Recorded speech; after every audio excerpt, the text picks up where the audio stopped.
Hello, नमस्कार, जय हिंद। तो सभी लोग को नव वर्ष की बहुत बहुत हार्दिक शुभकामनाएं। अ, तो रेलवे की तैयारी करने वाले स्टूडेंट या एसएससी की, फिलहाल तो मैं यह लेक्चर जो रेलवे ग्रुप डी वाले एग्जाम चल रहा है उसको देखकर बना रहा हूँ। फिर भी आप अगर एसएससी रेलवे इस एग्जाम की तैयारी कर रहे हैं तो आप इस लेक्चर को देख सकते हैं। तो इसमें मैंने मैथ के कुछ अच्छे सवाल लिए हैं जो आप एक बार खुद से ट्राई करना, ठीक है। तो चलिए शुरू करते हैं, ज़्यादा समय वेस्ट नहीं करते हैं और आप लोग साथ साथ ट्राई भी करते रहिए। तो पहला सवाल आपके स्क्रीन पर है, एक बार आप खुद से इसे ट्राई करें, ठीक है। बोल रहा है, सवाल क्या है, पढ़ो एक बार भाई। बोल रहा है प्रथम 7 अभाज्य संख्याओं का माध्य ज्ञात करें। तो प्रथम 7 अभाज्य संख्याएं कौन कौन है?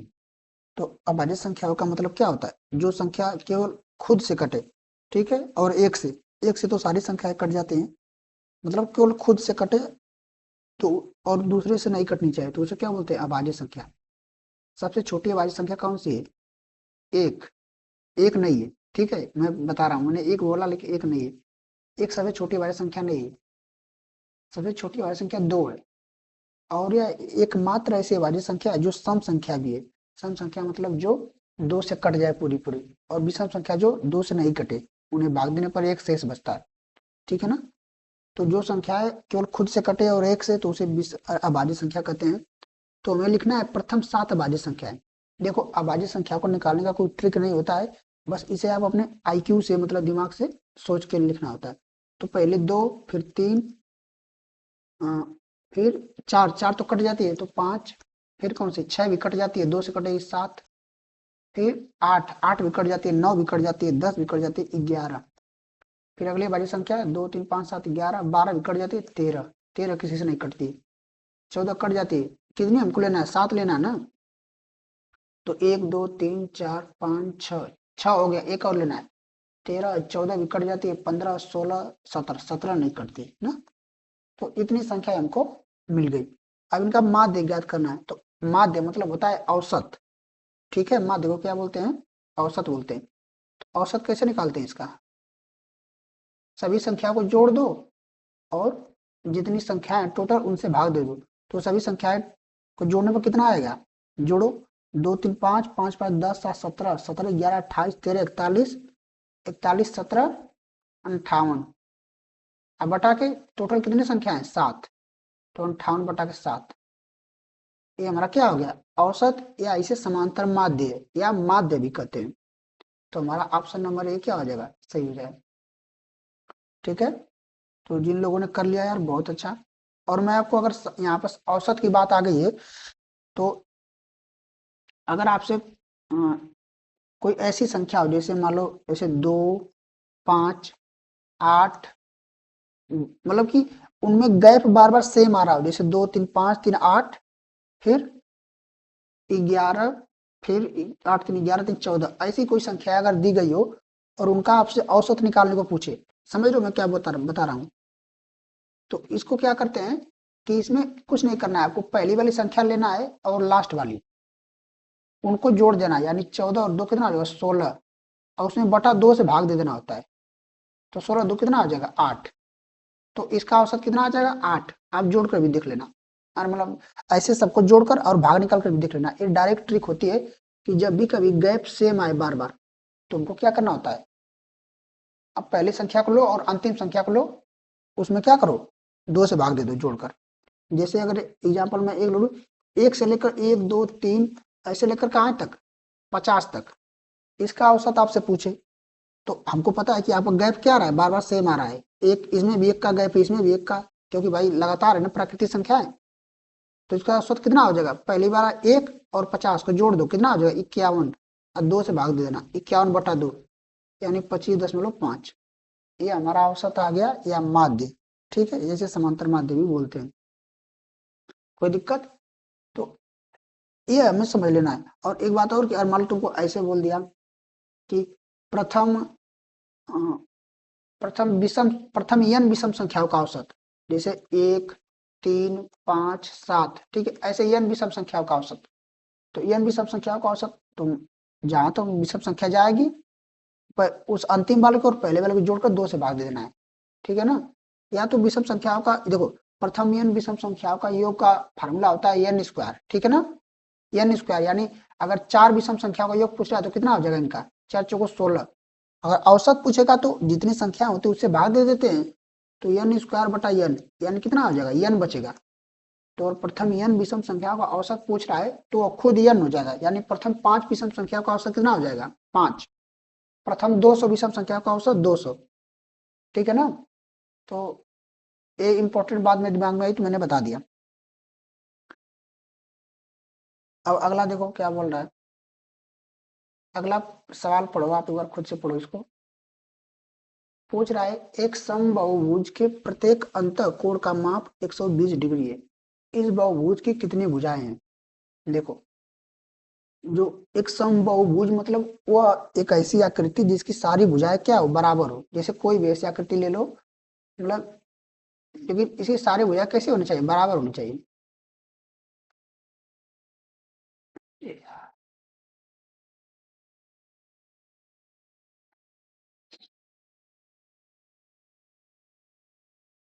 ऐसे कोई भी बहुभुज ले लो, ठीक है, लेकिन उसकी सारी भुजा क्या होना चाहिए, बराबर होना चाहिए, ठीक है। मैं ऐसा बता रहा हूँ कोई भी, तो पूछ रहा है कि इसके प्रत्येक अंतःकोण, मतलब ये जो अंतःकोण जो अंदर का कोण बनता है उसे अंतःकोण बनते हैं, यह 120 डिग्री है प्रत्येक अंतःकोण। तो बोल रहा है इस बहुभुज में कितनी भुजाएं हैं, ये तो मैंने ऐसे ही एक एग्जाम्पल के लिए बनाया है। तो हमसे पूछ रहा है कितनी भुजाएं हैं, तो हम आपको बता दें किसी भी समबाहुभुज मतलब जिसकी सभी भुजाएं क्या हो, बराबर हो, बिल्कुल सेम लंबाई की हो। जैसे यह जो हमारा समबाहु त्रिभुज होता है ना, वो क्या है, समबाहुभुज है, क्योंकि इसकी सारी भुजाएं क्या है, बराबर है समबाहु त्रिभुज की। आई बात समझ में। स्क्वायर भी हमारा कैसा है, समबाहुभुज। तो यही पूछ रहा है कि इसका, ये इसने दे दिया कि प्रत्येक कोण 120 डिग्री का है उस समबाहुभुज के। तो हमारा एक फार्मूला होता है कि समबाहुभुज के अंतःकोणों का योग, मतलब समबाहुभुज के अंतःकोण, जितने अंतःकोण बने उन सभी का जोड़, अंतःकोणों का योग, अंतःकोणों का योग। और फार्मूला हमारा क्या होता है, n-2 गुणे 180 डिग्री। कोण को हम डिग्री मापते हैं ना, तो n-2 गुणे 180 डिग्री, ये हमारा क्या है, पर सभी अंतःकोणों का योग, ये सभी अंतःकोण जितने अंतःकोण बन रहे हैं। तो n क्या है, n है भुजाओं की संख्या, n क्या है, भुजाओं की संख्या, ठीक है। n भुजा की संख्या, टोटल कितने भुजा है।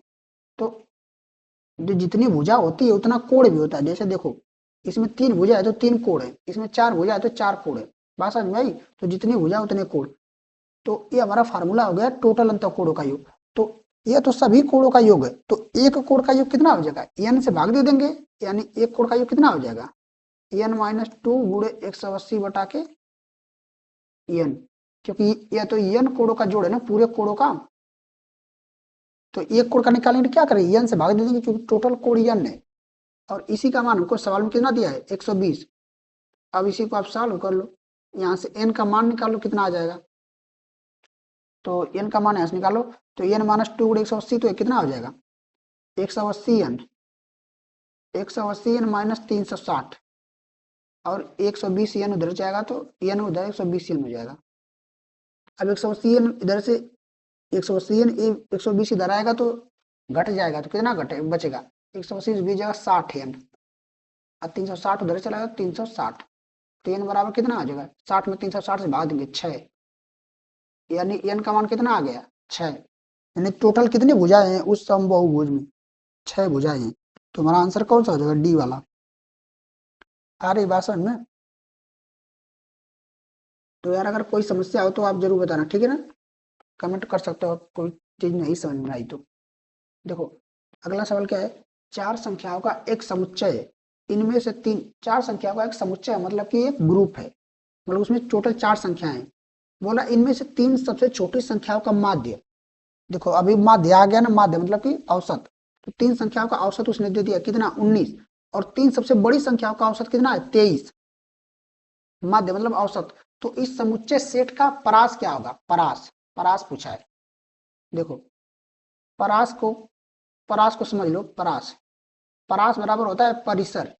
परास को परिसर भी कहते हैं। क्या कहते हैं? परिसर। इंग्लिश में इसे बोलते हैं रेंज। जैसे मैंने तुमको कोई डाटा दे दिया, जैसे 2 3 6 9 10, ये तुमको डाटा मैंने दे दिया। अब तुमको बताना इसका परास क्या होगा, इसका रेंज क्या होगा, या परिसर क्या होगा, ऐसे पूछेगा। तो यार रेंज का मतलब होता है ना कि जो सबसे बड़ी संख्या जो सबसे छोटी संख्या है उसका अंतर, यानी सबसे बड़ी संख्या कितनी है? 10, सबसे छोटी क्या है? 2। तो 10 माइनस 2 का अंतर कितना हो जाएगा? 8। यही इसका रेंज हो जाएगा, यही परास हो जाएगा। ठीक है, तो ये हमें निकालना है। परास समझ में आ गया। अब पूछ रहा है कि सबसे छोटी संख्याओं का औसत कितना है? 19, और सबसे बड़ी संख्याओं का कितना है? 23। तो हमको पता है कि अगर हम उसका जोड़ निकालें, योग, योग निकालने के क्या करते हैं भाई? औसत क्या होता है? योग बटा के टोटल संख्या, यानी योग बटा के n, यही औसत होता है ना, या माध्य। तो अगर यहाँ से टोटल संख्याओं में यहाँ पे गुणा कर दे n का, तो हमारा जोड़ नहीं निकल आएगा। तो यानी अगर जब भी हमको जोड़ पूछे और औसत दिया हो, तो जितनी संख्या होती है तो उसमें गुणा कर देते हैं। तो 3 संख्याओं का माध्य दिया है, तो उनका जोड़ कितना हो जाएगा? 19 या 57, 19 का 3 में गुणा। फिर आगे बोल रहा 3 सबसे बड़ी संख्याओं का औसत, यानी 3 सबसे बड़ी संख्याओं का औसत मतलब कि 69। ठीक है, तो ये हमारी छोटी संख्या सबसे हो गई, ये सबसे हमारी बड़ी संख्या हो गई। ठीक है, तो इस समुच्चय सेट का परास पूछा है। तो समुच्चय सेट का परास क्या हो जाएगा? इसमें से घटा दो सबसे बड़ी में सबसे छोटी, 69 में 57, कितना आ जाएगा? 12। 12 आंसर दिया है बी वाला। अरे बस समझ में। तो ऐसे हमारा क्या हो जाएगा? रेंज निकल जाएगा, या परास बोलते हैं। ठीक है, ये देखो स्टैटिस्टिक्स का क्वेश्चन है, सांख्यिकी वाला। देखिए ये समुच्चय में उसने डाल दिया है। अब अगला देखो, अगला सवाल क्या है? देखो यार मैंने इसका ऑप्शन मैंने भूल गया। ठीक है, ऑप्शन रखना। तो आप बिना ऑप्शन के करो। बोल रहा है प्रवणता बराबर -4। प्रवणता को बोलते हैं इंग्लिश में स्लोप। क्या बोलते हैं? स्लोप।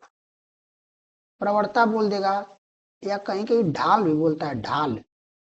ठीक है, इन शब्दों को जानो। ठीक है, हो सकता है कोई शब्द यूज कर दे, या ढलान। ठीक है, ढलान। स्लोप को क्या बोलते हैं? प्रवणता या ढाल या ढलान। तो बोल रहा है स्लोप कितना दिया है? -4 दिया है, -4। इसको यम से दर्शाते हैं। किससे? यम से। तो बोल रहा है वाई प्रतिच्छेद बराबर 2। वाई प्रतिच्छेद मतलब जैसे एक्सिस या वाई एक्सिस होता है, या क्या होता है? X axis. तो जो हमारा, जैसे मान लो कोई लाइन है, ठीक है, तो यह जहां पर ये कट करी, यहाँ से वाई एक्सिस पर जितनी दूर कट करी, इसी को बोलते हैं वाई प्रतिच्छेद। बात समझ में आई? उसने वाई प्रतिच्छेद कितना दिया है? 2 दिया है। यानी यहाँ पर इसने 2 कट किया है, और ये ओरिजिन होता है ना, मूल बिंदु।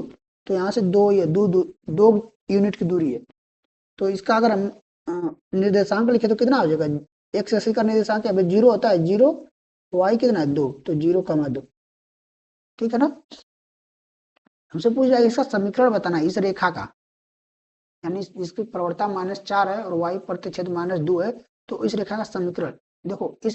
जब कभी भी उसका स्लोप दे दिया हो और वाई प्रतिच्छेद दिया हो, तो उसका डायरेक्ट फार्मूला होता है समीकरण का, y बराबर mx प्लस सी। यानी m क्या है? स्लोप है, और x y तो उसको बदलना नहीं है। c क्या है? c हमारा y प्रतिच्छेद है। तो बस इसी पे रख दो, y बराबर m क्या है? -4, -4x प्लस c का मान कितना दिया है? c बराबर 2 दिया भाई, या y प्रतिच्छेद है ना। तो हमारा रेखा का समीकरण क्या आ गया? y बराबर -4x प्लस 2। ये आंसर हो जाएगा। ठीक है, अगर वो इसको दूसरे रूप में दिया हो तो हम उसको कन्वर्ट कर लेंगे। और एक बात और कि स्लोप निकालने का 2-3 फार्मूला होता है। देखो एक फार्मूला होता है y2 माइनस, अगर उसके 2 निर्देशांक दिए हों x1 y1 और x2 y2, तो y2 minus y1 x2 minus x1, यह क्या होता है? स्लोप। या तो ये भी कर सकते हो y minus y2 x1 minus x2। ये हमारा क्या होता है? स्लोप निकालने का फार्मूला, यानी नियम निकालने का। अगर तुमको मान लो स्लोप दिया है और कोई बिंदु x1 y1 दिया है, यानी m दिया है और क्या दिया है? x1 y1, तो इसका समीकरण जो होता है सरल रेखा का, वो होता है y, हमारा होता है y माइनस y1 बराबर m x माइनस x1। ठीक है, ये हमारा फार्मूला हो गया। आई बात समझ में? ऐसे हम निकालते हैं। और अगर एम ने दिया, दो बिंदु दिया है, तो हम यानी स्लोप प्रवणता का मान कैसे निकालेंगे?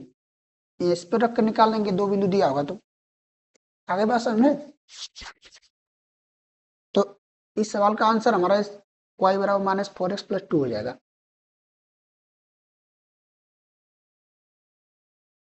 चलो अगला देखो, बोल रहा है एक थैली में नीले एवं लाल गेंदों की संख्या का अनुपात नियत है। मतलब एक थैली है, जैसे कोई एक बैग है, उसमें नीले और लाल गेंद, नीले लाल गेंद का मतलब है कि नीले गेंद को मैं ब्लू बोल देता हूँ, ब्लू, और लाल को रेड, यानी बी अनुपाते रात, अरे ब्लू रेशियो रेड। इन संख्याओं का अनुपात क्या है? नियत है। नियत मतलब फिक्स है, निश्चित है। तो जब लाल गेंदों की संख्या कितनी थी? 68 थी, यानी लाल गेंदों कितने थे? 68, ठीक है 68। तो नीले गेंदों की अनुपात संख्या कितनी थी? 36, तो नीले 36 थे, यानी 36:8। तो इसका हम करेंगे तो कितना हो जाएगा? इसको अनुपात में इसको काट देते हैं ना, तो काटेंगे तो हमारा हो जाएगा 4 से कट जाएगा, 4 9 36 और 17 चौको 68, तो 9:17, यानी ये अनुपात फिक्स होना चाहिए। फिर आगे क्या बोल रहा है? तो नीले गेंदों की संख्या, नीले गेंद यानी बी अनुपाते आर कितना हमारा आ गया? 9:17। बोला नीले गेंदों की संख्या 63, यानी ब्लू कितनी बोल रहा है? 63 बोल रहा है। तो थैली में लाल गेंदों की संख्या कितनी होगी? तो हमको इसका लाल गेंद यानी आर, इसका मान कितना होगा? देखो ये 9 है तो ये 63 है, यानी कितना गुना है? 7 गुना है। तो इसी प्रकार जब ये 17 है तो ये भी 7 गुना हो जाएगा, क्योंकि अनुपात फिक्स होना चाहिए। तो ये 7 से गुणा हो जाएगा, 17 7 119। आई बात समझ में? तो आंसर कितना हो जाएगा? 119। कौन सा ऑप्शन सही है? ए वाला। बहुत ही आसान सवाल था, ठीक है। अब हम अगला सवाल देखते हैं। देखो त्रिकोणमिति का सवाल है, बोल रहा है यदि tan थीटा बराबर 4/3 तो sin theta plus cos theta का मान कितना होगा? कुछ नहीं भाई, एकदम बहुत ही मस्त सवाल और अच्छा है, ठीक है। देखो tan थीटा का मान कितना दिया इसने, हमको पता होना चाहिए tan थीटा बराबर क्या होता है। tan थीटा बराबर लंब बटा आधार, लंब बटा आधार, लाल बटा का याद होगा ना। हाँ, तो tan थीटा बराबर क्या होता है? लंब बटा आधार। तो एक यह समकोण त्रिभुज के लिए होता है, जितने भी त्रिकोणमिति अनुपात होते हैं, ठीक है। समकोण त्रिभुज में जिसमें एक कोण 90 डिग्री का हो, तो यह 90 डिग्री का है। उसने बोला थीटा, मैं इसको थीटा ले लेता हूँ इस कोण को। तो लंब कितना है? 4, तो थीटा के सामने वाली भुजा लंब होती है, और इस आधार 3। तो हमारा पाइथागोरस थ्योरम से कितना हो जाएगा? 5 हो जाएगा भाई, क्योंकि हमको पता है कण का स्क्वायर बराबर लंब का स्क्वायर प्लस आधार का स्क्वायर, पता होता है ना यार। 3 4 5 हमारा पाइथागोरियन ट्रिपलेट भी होता है ना। तो ये हमारा कर्ण हो गया। तो सबसे पूछ रहा है sine theta plus cos theta, तो साइन थीटा बराबर क्या हो जाएगा? साइन थीटा बराबर हो जाएगा हमारा लंब बटा कर्ण। तो लंब कितना है? 4 बटा के 5। कॉस थीटा कितना है? आधार बटा कर्ण, यानी 3/5। पूछ रहा है इनका मान कितना होगा, इनको जोड़ दो। Sine theta plus cos theta पूछा है, तो हमारा हो जाएगा 3/5 प्लस 4/5, यानी 7/5। भिन्न का जोड़ तो होता होगा ना, तो आंसर कौन सा हो जाएगा? बी वाला, ठीक है। अब अगला सवाल देखो, बोल रहा है 3x minus 2y² x² plus y³ square के विस्तृत रूप में x से घाते 4y³ का गुणांक क्या होगा? अब गुणांक देखो, गुणांक का मतलब क्या होता है? गुणांक मतलब जैसे मैं तुमसे पूछूं 3x² प्लस 5y, इसमें अगर मैं तुमसे पूछूं कि x² का गुणांक क्या है, ऐसे ही पूछेगा सवाल में, तो जो उसके आगे होगा यानी 3, ये इसका गुणांक है। तो x² का गुणांक कितना हो गया? 3। कोई पूछेगा y का गुणांक कितना है, तो बोलोगे 5। आगे बात सुना, गुणांक का मतलब। तो अब जब इसको हम खोलेंगे तो कोई ऐसा टर्म आएगा जिसमें a से घाते 4y³ होगा, तो उसका गुणांक पूछ रहा है। तो पहले हम इसको पूरा खोलना होगा। तो हमारा ये क्या है? 3x minus 2y square x² plus y³ का स्क्वायर, इसको हमें पूरा क्या होगा? ओपन करना होगा। तुमको पता है ये a माइनस बी का स्क्वायर है, यह क्या है? a प्लस बी का स्क्वायर का फार्मूला है। तुमको पता है a माइनस बी का स्क्वायर क्या होता है? a² plus बी² minus 2ab। तो इसको जब खोलेंगे तो हमारा कितना होगा 3x यानी 9x² प्लस 2y² का 4y², फिर -2ab यानी -2ab, तो दो दो तेज 6, 6 दूनी 12, 12xy। ये हमारे एक टर्म इसको कर लेते हैं, ये ऊपर काट गया। अब इसको करते तो x² का स्क्वायर क्या हो जाएगा, s घाते 4 प्लस y के घाते क्यूब का स्क्वायर, y के घाते 6 plus 2x y 2x² y³। आई बात समझ। अब देखो हमको पूछा है x घाते 4 y³। अगर तुम इसको देखो तो x घाते 4 y³ कहाँ से आएगा, जहां जहां से आएगा उसको ले लो। समझ रहे हो मैं क्या कर रहा हूँ, या तो तुम पूरा इसको मल्टीप्लाई कर लो या तो थोड़ा सा दिमाग लगा दो। तो हम देख रहे हैं कि अगर इसको मल्टीप्लाई के 9x² का s घाते 4 में पहले इसका मल्टीप्लाई इसमें होगा ना, प्लस सब में होगा ऐसे ऐसे करके। तो देखो अगर इस x² का s घाते 4 में मल्टीप्लाई होगा तो कभी s घाते 4 आएगा, s घाते 6 हो जाएगा, तो इसको छोड़ देते हैं। अब इस पे आते हैं, y का स्क्वायर इसमें मल्टीप्लाई होगा तो ये भी y घाते 3 भी नहीं आएगा, तो इसको छोड़ देते हैं। अब देखो x y का इसमें मल्टीप्लाई करेंगे तो ये भी x घाते 5 हो जाएगा, इसको भी छोड़ देते हैं, है ना। अब चलते हैं 9x² का समझा, तो इससे नहीं करेंगे। अब हमारा जो a वाला है 9x² y घाते 6, तो इसमें y घाते क्यूब है, तो y घाते 6 वाला भी हम नहीं करेंगे। अब x के स्क्वायर इसमें देखो x² है, तो मल्टीप्लाई जब यहाँ पे होगा तो ये x घाते 4 हो जाएगा और y³ पहले से, तो यानी हमें जो 4 है जिसका कोफिशिएंट गुणांक को कोफिशिएंट भी बोलते हैं, तो हमारा आराम से निकल जाएगा। तो अगर हम इसको थोड़ा सा मैं दिमाग लगाने की बात कर रहा हूँ फास्ट करने की, ठीक है, बाकी आप गुणा करोगे तो आराम से सब आ जाएगा। तो जब इसको हम करेंगे तो कितना हो जाएगा 9x² इसमें गुणा हो तो 9 2 18, x² कितना हो जाएगा, इसमें x² भी है तो एक घाते 4 y³। आई बात समझ में। तो 18 4x³, अब क्या बचा, इसमें 4y² बचा, तो इससे तो आएगा नहीं, इससे भी नहीं आएगा, इससे आएगा, इससे भी नहीं आएगा। 4y² का मल्टीप्लाई सब में भी होगा तो किसी भी s घाते 4y³ लास्ट में नहीं आ रहा है। अब इससे देखते हैं एक्स वाई से तो भी y इसमें तो नहीं आएगा, इसमें भी नहीं आएगा, इसमें भी नहीं आ रहा है, यानी केवल एक ही टर्म है जो s घाते 4y³ है, तो उसी का कोफिशिएंट पूछा है यानी गुणांक। तो गुणांक कौन सी संख्या होती है, आगे वाली, यानी 18 जो संख्या होती है यानी कांस्टेंट, तो 18 हमारा क्या हो जाएगा, इसका गुणांक हो जाएगा, बी वाला आंसर सही हो जाएगा। समझ में आया कि नहीं बताओ, समझ में तो आया होगा। चलो अब आगे देखो क्या पूछ रहा है, द्विघात समीकरण 2x² - 4x - 3 = 0 के विविक्तर का मान है। अब पहले हमको पता तो होना चाहिए विविक्तर क्या होता है। देखो विविक्तर को अंग्रेजी में बोलते हैं डिस्क्रिमिनेंट, क्या बोलते हैं, डिस्क्रिमिनेंट। तो इसको डी से दर्शाते हैं, किसे, डी से, कैपिटल डी से। इसका मान होता है b² - 4ac। अब क्या है समझाता हूँ, देखो जो हमारा द्विघात समीकरण जो होता है उसका स्टैंडर्ड रूप, मतलब कि उसका जो मानक रूप होता है द्विघात समीकरण का, वो क्या होता है, ax² plus bx plus c बराबर 0, यह होता है, ठीक है। तो इसी में से यहाँ डी हमारा माना है, जो b² - 4ac है, इसी से तुलना करेंगे। तो जब इस द्विघात समीकरण की इससे तुलना करेंगे तो यह क्या है 2x² - 4x - 3 बराबर 0। तो जब तुलना करेंगे तो a बराबर इससे कितना है, a बराबर 2। देखो भाई इसकी जगह x² इसमें भी है, इसमें भी है, तो a बराबर कितना है 2, b बराबर कितना हो जाएगा -4, c बराबर कितना है -3। बस तुम मान रख दो यहाँ पे डी का मान रख दो, कितना आ जाएगा, डी का मान निकाल लो, तो डी बराबर b² - 4ac यानी b² यानी -4 का स्क्वायर, तो -4 का स्क्वायर -4ac, a का मान कितना है गुणे 2, c का मान कितना -3, तो -3 को ब्रैकेट में कर लेते हैं, तो -4 का स्क्वायर 16 माइनस 4 दूनी 8, यहाँ पे माइनस है तो माइनस माइनस प्लस हो जाएगा, 4 दूनी 8 24, 24 16 कितना होता है 40, तो हमारा आंसर कितना आ जाएगा 40 आ जाएगा। यही पूछा था तो आंसर ही हो जाएगा, ठीक है, इसे भी विक्टर बोलते हैं। और एक बात और बता दूं, जैसे ये हमारा क्या है स्टैंडर्ड यानी मानक रूप है ना द्विघात समीकरण का, अगर इसके कई बार पूछता है इसके मूलों का योग बताओ, मूल मतलब कि उसके रूट, तो उसके मूल अल्फा प्लस बीटा है, तो अल्फा प्लस बीटा बराबर होता है -b/a, और अल्फा इंटू बीटा यानी मूलों का गुणनफल होता है c/a, ठीक है, मतलब यही हमारा मानक रूप होगा, फिर कंपेयर करके हम निकाल लेंगे, ठीक है ना।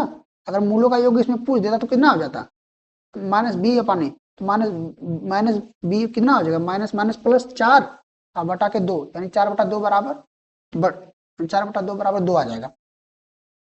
आई बात समझ में? तो ये भी याद रखना आप, ये भी याद रखना, ठीक है। और इसको भी डी बराबर बी स्क्वायर माइनस 4ac। चलो अगला सवाल देखो, बोल रहा है यदि a माइनस 1/a बराबर 7 तो a square plus 1/a square बराबर कितना हो जाएगा।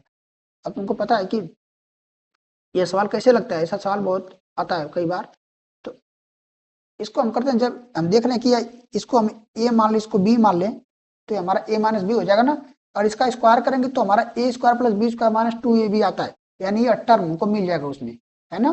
तो इसको स्क्वायर कर देंगे तो हमारा हो जाएगा a square plus 1/a square minus 2 गुणे a गुणे 1/a, क्योंकि पता है ना a माइनस बी का होल स्क्वायर क्या होता है, बराबर इधर साइड बी स्क्वायर करेंगे, दोनों तरफ करते हैं जब कोई चीज करते हैं तो ये 749 हो जाएगा। अब देखो ये चीज पूछ रहा था a square plus 1/a square, देखो यहाँ पे आ गई। अब ये देखो a से 1 कट जाएगा, तो अब यहाँ पे -2 बचा केवल, अब -2 उधर जाएगा तो क्या हो जाएगा 49 प्लस 2 यानी 51। तो आंसर हमारा क्या हो जाएगा 51। तो ऐसा सवाल जब भी अगर a प्लस 1/, दे चाहे x प्लस 1/, चाहे y प्लस ऐसे करके देगा, यानी एक बटे में होगा तो उसका क्या होगा रेसिप्रोकल होगा। x प्लस 1/x दे तो हमेशा स्क्वायर, अगर यहाँ पे स्क्वायर पूछ रहा है और कभी क्यूब पूछ दे तो उसका क्यूब कर देना दोनों तरफ, है ना। ऐसा सवाल आते हैं, अगर तुमको ऐसे बोल देता ऐसे सवाल दे सकता है x प्लस 1/x बराबर 4 है, ठीक है, तुमको पूछ देगा x square plus 1/x square का मान बताओ, है ना। तो क्या करो दोनों तरफ स्क्वायर कर दो, तो यहाँ पे प्लस 2 से कट जाएगा, तो 16 उधर हो जाएगा, 16 में 2 चला जाएगा, कितना बचेगा 14 बचेगा, तो 14 आंसर हो जाएगा, ठीक है। आगे पूछा 6 सेंटीमीटर त्रिज्या वाले गोले का आयतन ज्ञात कीजिए। तो आयतन को हम v से दर्शाते हैं यानी वॉल्यूम, तो इसका फार्मूला क्या होता है, गोले का आयतन 4/3 पाई r क्यूब, ये हमारा क्या होता है गोले का आयतन। और बेलन का आयतन क्या होता है पाई r स्क्वायर एच, ठीक है। और गोले का पृष्ठ क्षेत्रफल क्या होता है 2 पाई आर एच। और शंकु का आयतन क्या होता है, शंकु का 1/3 पाई आर स्क्वायर एच। आई बात समझ में। और शंकु का पृष्ठ क्षेत्रफल क्या होता है पाई आर एल, ये सब तुम्हें याद होना चाहिए। और घन का आयतन क्या होता है ए क्यू, और घनाभ का आयतन क्या होता है लंबाई गुणे चौड़ाई गुणे ऊंचाई। और घन का पृष्ठ क्षेत्रफल क्या होता है, पृष्ठ क्षेत्रफल 6a स्क्वायर, ठीक है। ऐसे जितने भी हैं सबका याद होना चाहिए। और एक होता है टोटल पृष्ठ क्षेत्रफल, तो इसका टोटल पृष्ठ क्षेत्रफल मतलब होता है कि 2 पाई आर एच प्लस आर, और इसका पृष्ठ क्षेत्रफल होता है पाई आर एल प्लस एच। पाई आर एल प्लस एच है, इसका कुछ थोड़ा सा यार दिमाग में क्लिक नहीं कर रहा, साथ यही होता है, ठीक ना। तो हमारा क्या होगा, देखिए हमको पूछा है गोले का आयतन, साथ साथ में ये सब याद दोहरा लो, ठीक ना, इतना मैंने बताया। तो यहाँ पर रखेंगे मान, देखो इसने आंसर जो किया दिया पाई के रूप में दिया है, तो सवाल को सॉल्व करने से पहले उसके ऑप्शन को भी आप देखा करो, ठीक है ना। ऐसा नहीं कि सवाल देखा और लग गए। तो 4/3 पाई को ऐसे ही रहने देते हैं, आर क्यूब, आर का मान कितना दिया है 6 सेंटीमीटर, तो 6 का क्यूब कर दो, 6 का क्यूब कितना होता है 216 होता है। और तो 216 होता है, तो 4/3 गुणे पाई गुणे यहाँ पे 216, ये 3 से कट जाएगा, 3 72 में, अब 72 का 4 में गुणा होगा ना 288। अब पाई ऐसे ही लगा देंगे सेंटीमीटर क्यूब, सेंटीमीटर क्यूब क्या है मात्रक है आयतन का, तो हमारा आंसर क्या हो जाएगा ए वाला। आ रही बात समझ बाबू, आई बात समझी नहीं, कैसे ही बस गोला बने घूम रहे हो। चलो अगला सवाल देखो, बोल रहा है यदि किसी वर्ग की भुजा 5x माइनस 8 सेंटीमीटर है तो वर्ग का क्षेत्रफल क्या होता है, वर्ग का क्षेत्रफल बताइए। तो वर्ग का क्षेत्रफल क्या क्या होता है, भुजा का स्क्वायर होता है, क्या होता है वर्ग का क्षेत्रफल भुजा का स्क्वायर यानी ए स्क्वायर, अगर भुजा ए हो तो ए स्क्वायर होता है, अगर भुजा बी हो तो बी स्क्वायर। तो ये भुजा हमको दे दिया 5x माइनस 8, तो इसका स्क्वायर कर दे बस आंसर हो जाएगा 5x माइनस 8 का स्क्वायर। तो ये हमारा फार्मूला नहीं बन गया है A square minus A minus B का स्क्वायर। तो ए माइनस बी का स्क्वायर क्या होता है ए स्क्वायर माइनस बी और A square plus B square minus 2ab। तो ए स्क्वायर यानी 5x का स्क्वायर यानी 25x स्क्वायर प्लस 8 का स्क्वायर 64, फिर इनका -2 ये भी -2, तो -2 और 5x -8 -2, 2 25 10, 10 और 80, 80x, तो ये हमारा क्या हो जाएगा, आंसर हो जाएगा। अब तुम मिला लो, देखो कौन सा ऑप्शन दिया है।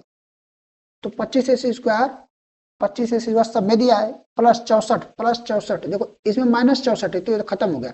देखो यार वो सवाल में आर्डर कैसे भी लिख सकता है, कोई हो सकता है 25 स्क्वायर लास्ट में लिख दे, तो उससे हमको नहीं घबराना है। जो यहाँ पे दिया है बिल्कुल वैसा ही होना चाहिए ना, बस आर्डर कोई दिक्कत नहीं हो। तो 25 स्क्वायर देखो यहाँ पे -64, यहाँ पे +64 आना चाहिए, तो ये ऑप्शन क्या है, बचा 2 ऑप्शन। देखो यहाँ पे -80x है, यहाँ पे क्या है, प्लस वाला है, तो हमारा ये आंसर नहीं होगा। कौन वाला होगा आंसर, पहले वाला। आई बात समझे। तो जिन लोग को नहीं पता मैं यहाँ पे लिख देता हूँ, a-b का स्क्वायर होता है a square plus B square -2ab, और एक हमारा होता है a प्लस बी का स्क्वायर होता है a square plus B square +2ab, ठीक है। एक हमारा होता है a cube plus B cube, ये हमारा होता है a plus B a square plus B square -ab। एक हमारा होता है A cube minus B cube, ये होता है A minus B A square plus B square plus A B, ठीक है। जैसे मैं बता रहा हूँ बिल्कुल सही है, ये मत समझना कि यहाँ पे माइनस कहाँ से आ गया, ये होता है, ठीक है। और एक होता है A square minus B square बराबर ए माइनस बी ए प्लस बी, तो इसे आप नोट करके याद कर लेना। अगला सवाल क्या बोल रहा है, एक नाव धारा की दिशा में 35 किलोमीटर दूरी 5 घंटों में तय करती है तथा 7 घंटों में वापस लौट आती है, तो शांत जल में नाव की गति ज्ञात करे। मतलब बोल रहा है धारा की दिशा में, यानी धारा की दिशा में जब जाएगी तो उसकी स्पीड क्या हो जाएगी, बढ़ जाएगी। तो 35 किलोमीटर जाती है, धारा की दिशा में क्या बोलते हैं उसको, डाउनवर्ड, ठीक है ना, मतलब अनुकूल दिशा में। तो अनुकूल दिशा में मान लो कि उसकी चाल में एक्स मानता हूँ नाव की चाल, और धारा की चाल क्या है वाई, तो अनुकूल दिशा में चाल क्या हो जाएगी, एक्स प्लस वाई हो जाएगी, यही ना। और प्रतिकूल दिशा यानी उल्टा दिशा में जब नाव जाएगी तो एक्स माइनस वाई, चाल घट जाती है। तो ये पूछ रहा है जब 35 किलोमीटर अनुकूल जाती है, तो 35 किलोमीटर, ठीक है भाई, 35 कितने घंटे में जाती है, 5 घंटों में, यानी 35/5। तो हम दूरी को जब समय से भाग देते हैं तो क्या आ जाता है, चाल, और ये चाल हमको कितना दिया है, एक्स प्लस वाई। हमने नाव की चाल एक्स माना है, धारा की चाल वाई माना है, तो हमारा पहला आ गया। दूसरा बोल रहा है 7 घंटों में वापस भी आती है, तो अगर इसको हम सॉल्व कर लें, पहले इसको निकाल लेते हैं, तो एक्स प्लस वाई बराबर कितना हो जाएगा, 7 हो जाएगा। बोल रहा है 7 घंटों में वापस आती है, मतलब कि वो धारा के जब वापस आएगी धारा के प्रतिकूल दिशा में जाएगी, तो चाल क्या हो जाएगी, एक्स माइनस वाई, और चाल बराबर होता है दूरी बटा के समय। दूरी तो वही रहेगी 35 किलोमीटर ही, क्योंकि उसी नदी में जा रही है बार बार। तो हमारा हो जाएगा यह 35 बटा के, इस बार समय कितना लेती है, 7 लेती है। जैसी बात है समय ज्यादा लगेगा, क्योंकि वो उल्टे बह रहे नाव के, नदी के उल्टे दिशा में जा रही है, तो भाई नदी उसे पीछे देखे लगी ना। तो हमारा कितना आ जाएगा, 7×5 = 35, यानी इस बार 5 उसकी चाल हो गई, तो एक्स माइनस वाई बराबर 5। अब तुमको यहाँ पर शांत जल में नाव की चाल निकालना है, यानी ए का, तो इसको जोड़ दो, तो यह हो जाएगा 2x, ये वाई से वाई कट जाएगा, ये कितना आ जाएगा, 7×5 = 12, तो एक्स बराबर कितना आएगा, 6 किलोमीटर। ये हमारे नाव की चाल पूछा। अगर वह धारा की चाल पूछता तो किसी एक समीकरण में एक्स का मान रखो, तो यहाँ कितना आ जाएगा, वाई का मान 1 आ जाएगा, तो धारा की चाल कितना आ जाता है, 1 किलोमीटर प्रति घंटा हो जाता। तो इसने पूछा है नाव की चाल, तो यानी ए हो जाएगा, ऑप्शन नंबर ए सही है, 6 किलोमीटर प्रति आवर। आई बात समझ में। अगला देखो, बोल रहा है दुर्घटना के बाद एक रेलगाड़ी अपनी गति के 4/5 गति, यानी गति मतलब चाल, स्पीड से चलती है, जिसके कारण वह 30 मिनट देरी से पहुंचती है। दुर्घटना क्षेत्र के आगे यात्रा का मूल समय ज्ञात कीजिए। देखो कोई ट्रेन है, मान लो वो यहाँ से चली, तो वो पहले कुछ मान लो स्पीड से चल रही थी, स्पीड से मतलब उसकी स्पीड समझो कि एक्स थी, कितनी थी, एक्स थी। फिर जब यहाँ पे उसको एक्सीडेंट हो गया, क्या हो गया, तो भाई वो अब अपना स्पीड क्या कर लेती है, कम कर लेती है, यानी 4/5 कर लेती है, 4/5 एक्स हो जाती है, ठीक है। जिसके कारण वो 30 मिनट देरी से पहुंचती है, मतलब वो जहां उसको पहुंचना चाहिए वो कितने क्या करती है, देरी से पहुंचती है, कितना देरी से, 30 मिनट। तो अगर हम इसको देखें तो या तो इसको भी यहां से तुम कर सकते हो कि यहाँ पे पहले उसकी चाल एक्स थी, अब 4/5 एक्स कर दिए, तो कितना कम किए, यानी एक्स में से 4/5 एक्स कर दे, घटा दे तो x/5 आ जाएगा। ये इतना कम कर दिया उसने चाल अपनी, और उसी के कारण वो 30 मिनट देरी से पहुंची। मतलब उसी समय जो वो समय है, उसी समय के कारण कितना देरी से पहुंची है, 30 मिनट देरी से। तो यही समय के कारण पहुंची है ना, तो उसकी चाल कितनी हो जाएगी, एक्स,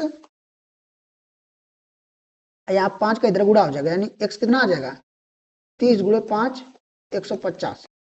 150 मिनट वो पहुंचती।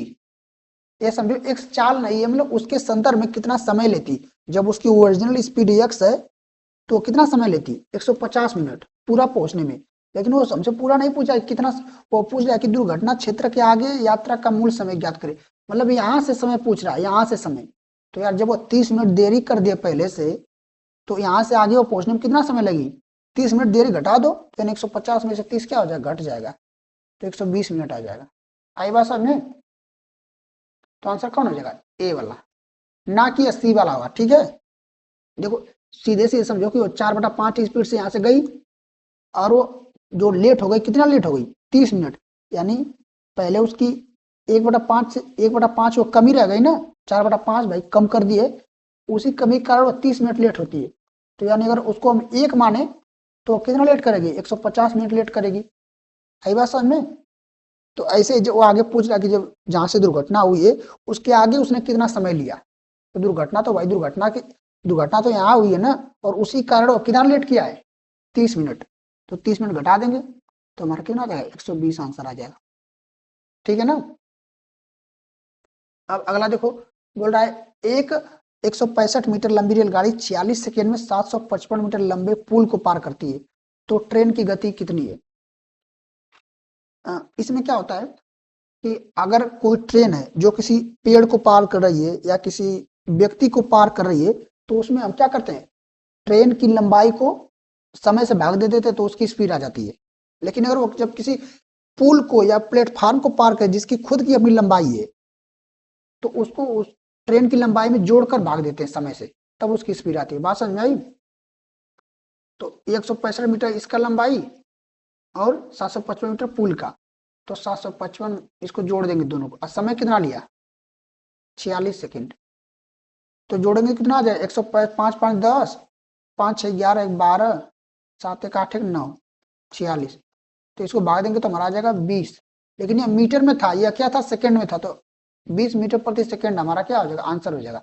लेकिन यहाँ पे मीटर प्रति सेकंड में दिया ही नहीं है, किसमें दिया है, किलोमीटर प्रति घंटा में। तो जब भी मीटर प्रति सेकंड दिया उसको अगर किलोमीटर प्रति घंटा बदलना हो तो 18/5 से गुणा करेंगे। देखो किलोमीटर ज्यादा होता है ना, तो इसलिए 18/5 से गुणा करेंगे। मैं याद रखने की ट्रिक बता रहा हूँ। अगर उसको किलोमीटर प्रति घंटा पहले से दिया है, अगर मीटर प्रति सेकंड में बदलना है, किसमें बदलना है, मीटर प्रति सेकंड में, तो 5/18 से गुणा करेंगे। क्यों, क्योंकि यार देखो मीटर छोटा होता है, तो इसीलिए 5 को ऊपर रख रहे हैं, क्योंकि बस याद है ट्रिक करने की। देखो किलोमीटर बड़ा है इसलिए 18 ऊपर रख रहे हैं, तो 18/5। एक कंफ्यूजन होता है कि कब 18/5 से गुणा करें, कब 5/18 से। तो जब किलोमीटर प्रति घंटा में बदलना हो तो 18/5 से गुणा करो, और जब मीटर प्रति सेकंड में बदलना हुआ हो तो किसे गुणा करेंगे, 5/18 से। क्योंकि ऐसे दिमाग में ये याद कर लेना कि मीटर छोटा होता है इसलिए 5/18 से गुणा करेंगे, क्योंकि 5/18 भी छोटा है। और अगर किलोमीटर प्रति घंटा में बदलना हो तो 18/5 से गुणा करेंगे, क्योंकि 18/5 भी गुणा होता है। ठीक है ना। हालांकि इसका या तो नियम होता है, एक इसको हम गुणा करते हैं 1000/3600 से, तो काट पीट के वो आता है ना। तो ये बस डायरेक्ट याद रखने की बात है। तो हमारे यहाँ से मीटर प्रति सेकंड दिया है, इसको किलोमीटर प्रति घंटा में बदलना है, तो किससे गुणा करेंगे, 18/5 से। तो 18/5, तो इसको जब काटेंगे तो 5 चौक 18, 18 चौक 72, तो 72 किलोमीटर प्रति घंटा। तो कौन सा आंसर है, 72 कौन सा दिया, डी वाला। तो डी वाला हमारा क्या हो जाएगा, आंसर हो जाएगा। आई बात समझ में भाई। अब देखो बोल रहा है प्रथम 35 प्राकृतिक संख्याओं का औसत ज्ञात कीजिए। अभी मैंने तुमको पीछे इसको जरूर बताया कि इसका 35 प्राकृतिक संख्या, यानी एक से लेकर कहाँ तक, 1 2 3, ऐसे कहाँ तक, 35 तक। तो इसका औसत कैसे निकालेंगे, तुमको प्रथम प्राकृतिक संख्या का औसत पूछ दिया, कुछ मत करो। इसमें देखो कि गैप सेम है बार बार ना, तो इसका औसत कैसे निकालते हैं, पहली संख्या और लास्ट संख्या को जोड़ दो और 2 से भाग दे दो, तो 35 से कितना आ जाएगा, 36 हो जाएगा। और 2 से भाग देना, यानी 35 + 1/2, 18 आ जाएगा। तो आंसर कौन जो है, सी वाला। आ रही बात समझ में? तो यार बस इतने ही सवाल थे और आपने बहुत कुछ सीखा होगा जो मैंने इस सवाल बताए इसमें। और आप ये जरूर बताओ कि यह लेक्चर आपको कैसा लगा। अगर कुछ सुधार करने की जरूरत है तो भी बताओ, और कोई आपको नई टॉपिक चाहिए जिस पे आपको वीडियो चाहिए तो भी आप कमेंट करो, मैं इस पर लाऊंगा, है ना? तो मिलते हैं किसी नेक्स्ट लेक्चर में, तब तक के लिए आप लोग का बहुत बहुत धन्यवाद कि आपने इस लेक्चर को इतने प्यार से देखा। तब तक के लिए सभी लोग जय हिंद, जय भारत।